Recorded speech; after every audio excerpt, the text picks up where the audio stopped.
Good morning and welcome to the Point. Well, late last week, Governor Rick Snyder testified there on Capitol Hill to talk about what's going on with the water crisis in Flint, how it happened, what he's trying to do to fix it. He testified before the Government Oversight Committee, trying to set the record straight in his mind, no doubt. That's hard to do in Washington. Clearly, he missed the point with Democrats. Committee on Oversight and Government Reform come to order. The Oversight Committee hearing was designed to shine more light on the water crisis in Flint. It may also have been designed to make Governor Rick Snyder and EPA Administrator Gina McCarthy squirm.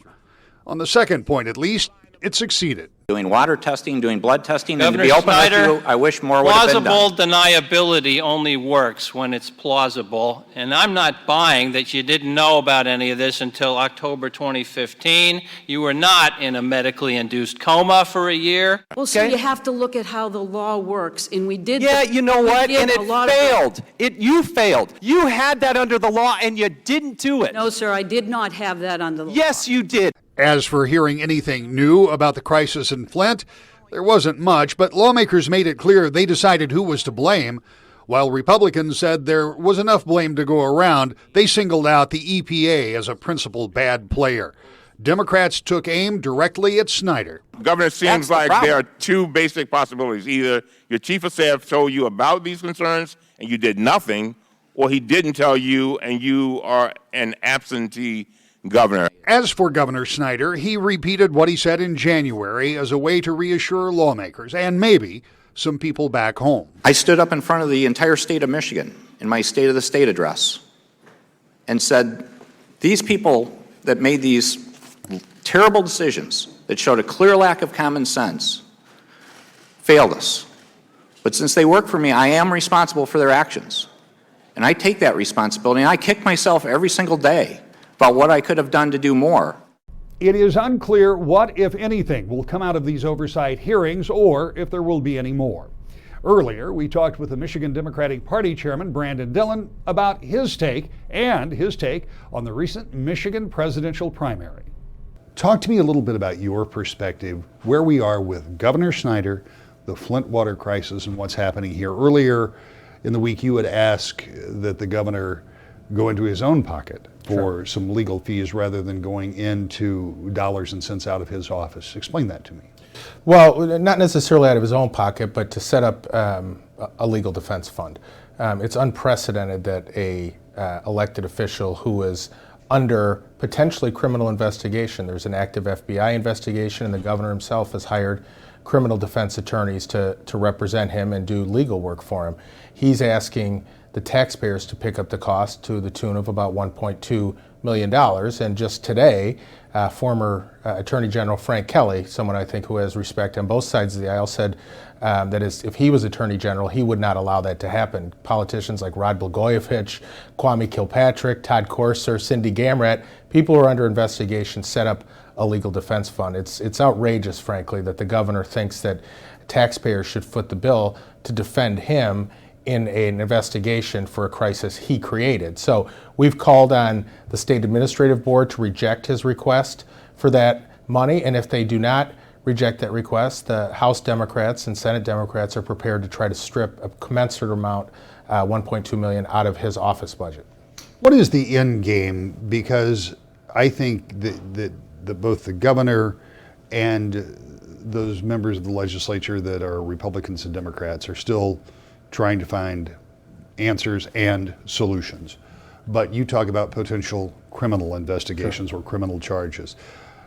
Is this a two-track thing? Is there one trying to solve a problem in Flint and the other then trying to, I'm not even sure what the process is, move the needle further against people in the administration as it relates to what happened in Flint? Well, I don't necessarily know that it's two-track. I think both of the tracks come together in a sense, because in order to fix this problem, you have to have accountability. You're not going to be able to make sure that it doesn't happen again unless you know exactly what happened, who made the decisions, who ignored the warning signs, and who needs to be held accountable. And whether that means criminal charges ever get filed, or there's a number of civil lawsuits against the state where people are seeking compensation for the effects of the poisoned water in Flint. We're not sure exactly where that's going to go, but I know Democrats have been very clear is that this needs to be a process where we not only look at making sure we get relief for residents in Flint and making sure we get those pipes out of the ground and get them back to a situation where they can actually turn on their tap and have clean water, but in order to make sure that there's trust in government again, that the water is actually going to be safe to drink, that we can believe elected officials when they say that the environment is clean and healthy, there has to be accountability, and that means hearings at the state level. There's congressional hearings going on, as you've mentioned. There's also an FBI investigation and an Attorney General's investigation going on into this. So they're not mutually exclusive. The solutions to the problem, I think everybody agrees. Got to get the pipes out of the ground. We've got to make sure we restore clean water to the citizens in Flint. But then on top of that, we have to restore trust, and that means holding people accountable. Well, restoring trust may be even more difficult than fixing the problem in Flint, though that is going to be a sizable job.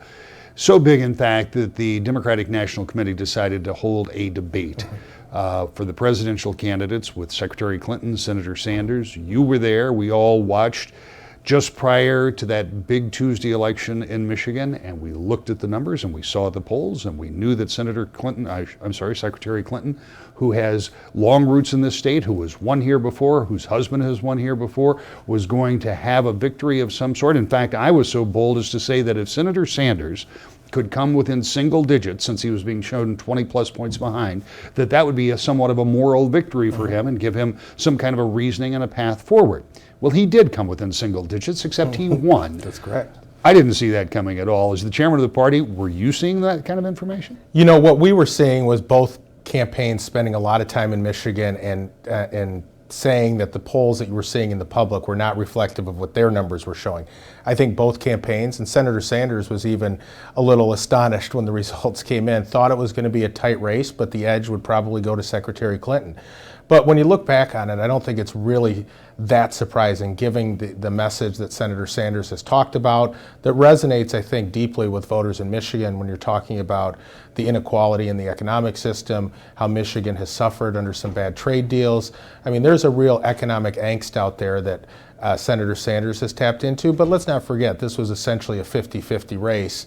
Both candidates walk out of here with significant amount of delegates, and they're going to continue forward into states in the Midwest and out in the West, and I think it's good for the party to have this kind of policy-based dialogue where they're talking about differences and talking about moving the country forward, as opposed to what you're seeing on the Republican side, where you have an all-out civil war to stop Donald Trump, who's really inciting people's worst fears and in many cases even inciting violence at many of his political rallies. I talked to the chairman of the Democratic National Committee when we were up in Flint for the debate, and she pretty quickly set me straight when I said, are you concerned about the fact that you have this challenge that Senator Sanders continues to be there? And she said almost what you just said. No, not only was she not concerned, but it was good. Fact of the matter is that Senator Sanders' presence, along with Secretary Clinton, really does kind of help continue to get the spotlight on the Democrats while the Republicans are having this big feud, as you talk about. Well, and imagine a situation where we didn't have a competitive primary. The entire media attention would be on Donald Trump and the Republican side. And it's good. I mean, primaries are set up for a reason, and caucuses are set up for a reason so that voters have an opportunity to determine who they want to be the nominee. It should not be decided by just people in a smoke-filled back room. It needs to be decided by the people who want that person to be their standard bearer, and this has been good for the party. And despite the fact that it gets a little testy at times, and they obviously have differences in tone and style, the general trajectory of the debate has been very positive for Democrats, and I think is going to bode well for us when we actually match up against whoever the Republican nominee is, and can show the real contrast in one party that is focused on policies and ideas and another party that seems to be focused on insults and attacks. When you look at what happened in Michigan, and you point out accurately two things that happened. Bernie Sanders just continued to add event after event. Every time I'd open an email, he had another stop in Michigan, which didn't necessarily seem pre-planned, but within 36 hours, they were filling big arenas here in West Michigan, other places. So they spent a lot of time here. Senator Clinton did too. Secretary Clinton, I guess I can call her Senator Clinton. She was a senator as well. Her title would be a long one. But Were you surprised with the amount of attention that the candidates spent here? Because that last week, after you got past Super Tuesday, it was all about Michigan, both sides. And you and I talk politics a lot because we're political nerds, I would suggest. But I don't think when the date was selected for the primary, it necessarily said, oh yeah, everybody's going to pay attention to Michigan in that kind of fashion. Absolutely But it not. certainly turned out to be the case. Well, you're absolutely right. When the primary calendar was first announced, I think it was figured that by the time Super Tuesday got over that we'd have a pretty good indication of who the nominee would be, and probably on both sides. I think that was the expectation. Certainly Michigan played a huge role in this primary process, not just because of Senator Sanders' kind of come from behind victory, but also because Michigan really has become, I think, emblematic of the concerns of many voters in the country, concerns about the economy, concerns about making sure that we can restore the middle class, making sure that we have strong environmental protections. Flint has really, I think, galvanized attention towards what can happen when you put the bottom line over public health and public safety. So, no, it was a surprise. It was a pleasant surprise, and I think it was good for the state to have all that attention, particularly on the Democratic side, from my perspective. But having those campaigns come into Michigan and talk about Michigan issues. And that was the one thing at the Democratic debate I thought was really striking. Those candidates were talking about Michigan-specific issues, whether it was Flint or the Detroit public school system. They had a grasp of the issues that I think made me feel good as the party chair, that I know that our nominee is going to understand what goes on in this state on a deeper level than just what you see in the headlines. There is much more to talk about when we return to the point.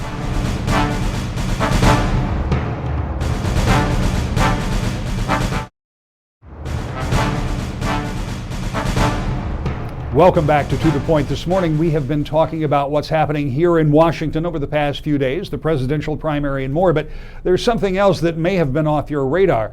A report from the state that says things at the Grand Rapids Home for Veterans are not as they should be. We talked with one state senator who's worried about that. What was your first thought when you started hearing about what can only be described as some deplorable conditions at the Grand Rapids Home for Veterans?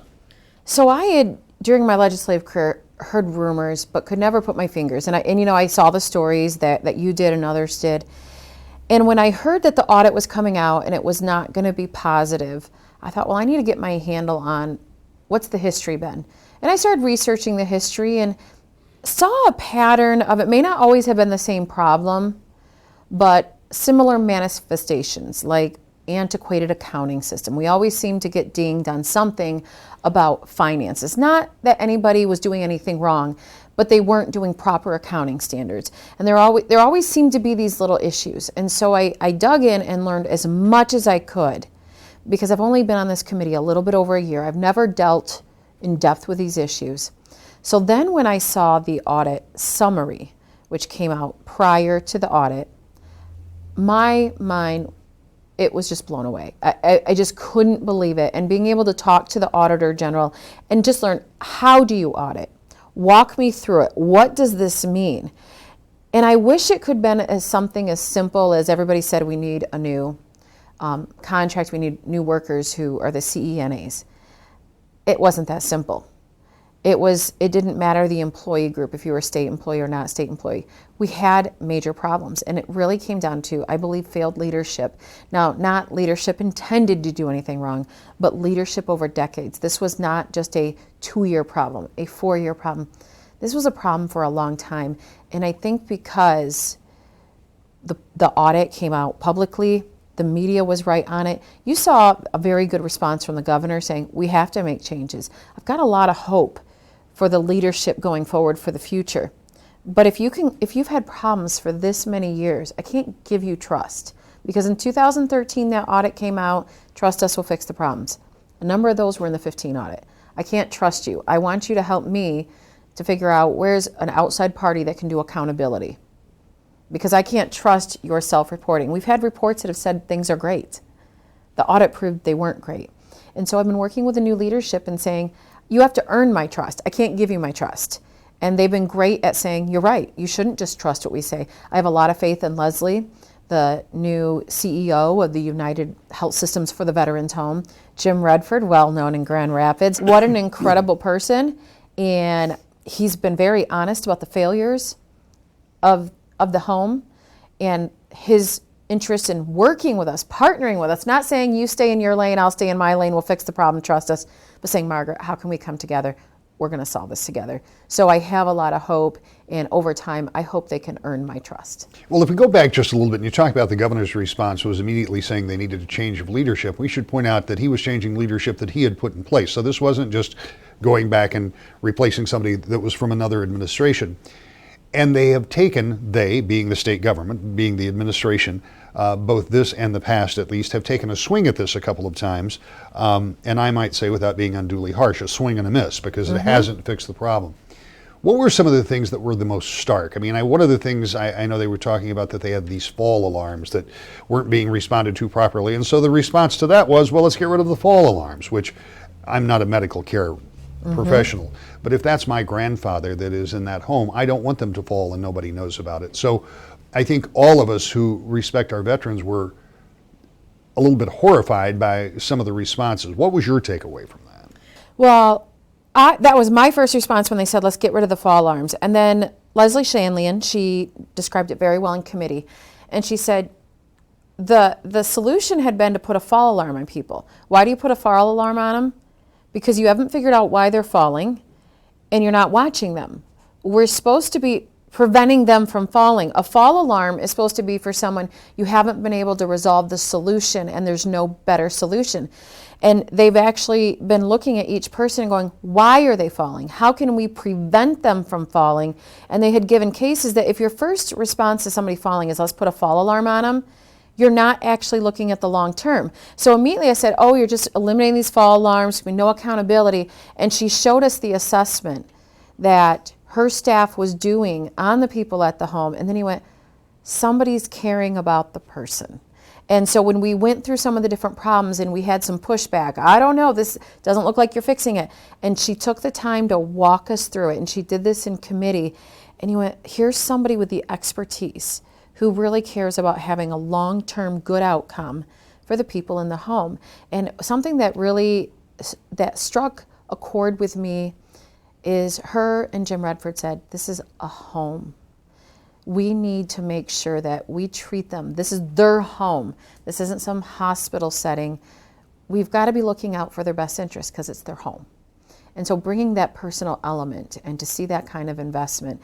And I'll tell you, Jim Redford's been doing a good job keeping in touch with all the different legislators who've been very lead on this. He has contacted myself, Senator Kniezek, Senator McGregor, when something out of the ordinary has happened at the home, just wanting to give us an FYI.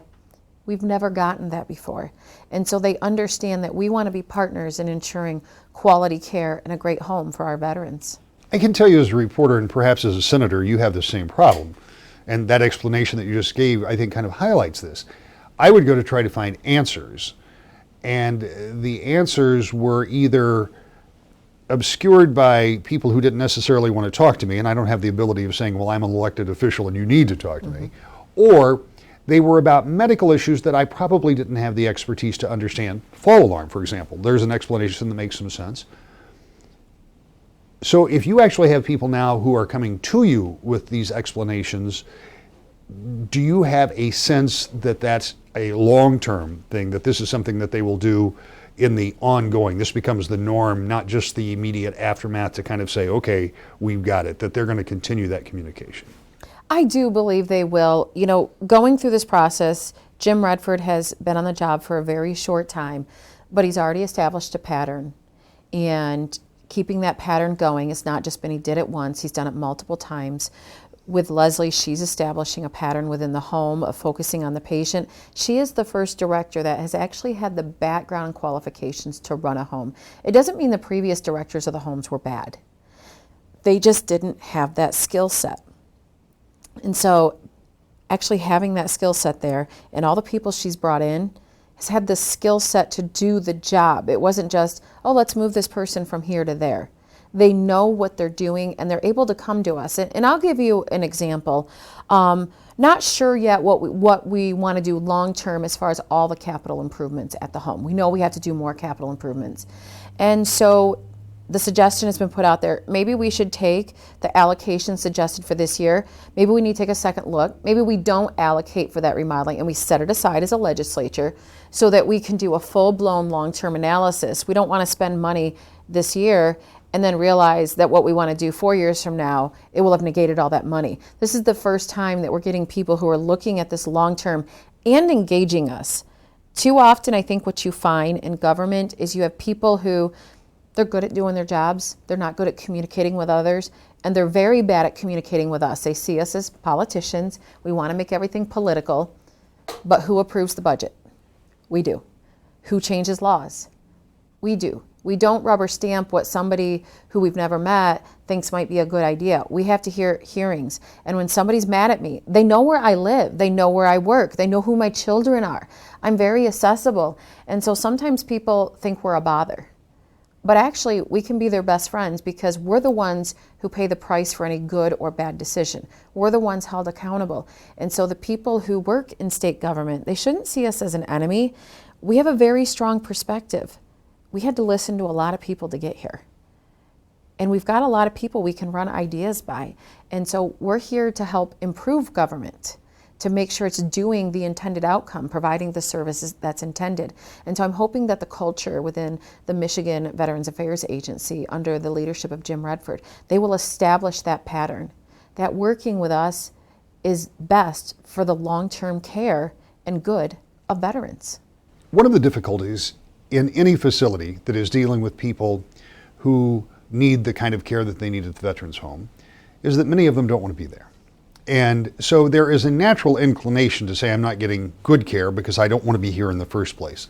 So part of that has to be factored in when you're talking about dealing with these folks. But there's an extra sensitivity, I believe, because these are veterans. Mm-hmm. They paid an amazing price, and it seems the very least as a society that we can do is to help them now at this stage in their lives. Are we making the kind of investment and or the right kind of partnership with the federal government to make sure we really have the resources to do what it is we as a state are trying to do? We have left resources on the table, and I think you see under the leadership of Leslie Shanlian and Jim Redford going towards CMS, I believe, certification.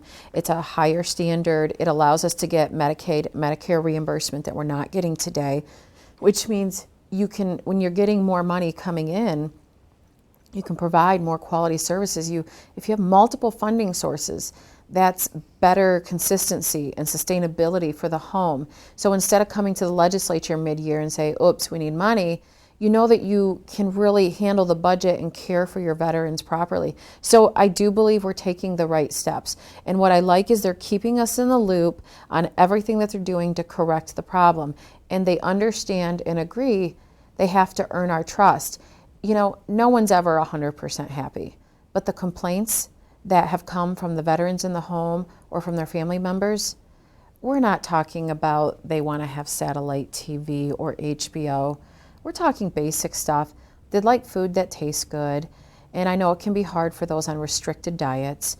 They would like somebody to check in on them if they're not feeling good. They'd like, if they're somebody who needs physical assistance, it's the job of the people who work there to help them get up, to get ready for the day. You know, they're just asking for basic things. And while I'm optimistic how it's going right now, there's a lot of room for improvement. We have a contract that's expiring. And I think whoever is the one that is the provider of CENAs in that home, we have a high standard in Michigan. It's not acceptable to achieve lower than that. And we have allowed the current contractor to achieve lower than that. We need to make sure that whomever provides the job, whether it's a state employee or a private employee, you are going to meet the high standards that we set. It's what we expect. We're not asking for something unreasonable. Our thanks to Senator O'Brien for sitting down and talking with us, and we're back with more To the Point in just a moment.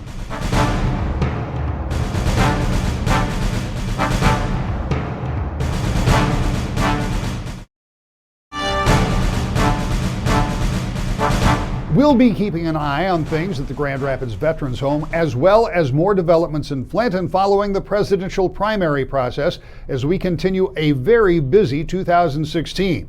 That's why I hope you'll join us every Sunday morning at 10 o'clock on Wood TV 8 for To the Point.